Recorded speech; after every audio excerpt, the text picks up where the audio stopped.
别回头看，谁都不是原来的样子。生活不是什么都新鲜，安稳比什么都难得。不是岁月消磨了狂野不羁，而是故事和责任教会了平凡。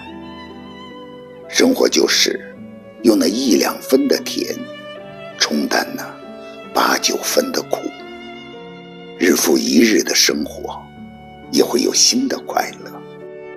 阳光正好，微风不燥，不负美好时光，过好自己的生活。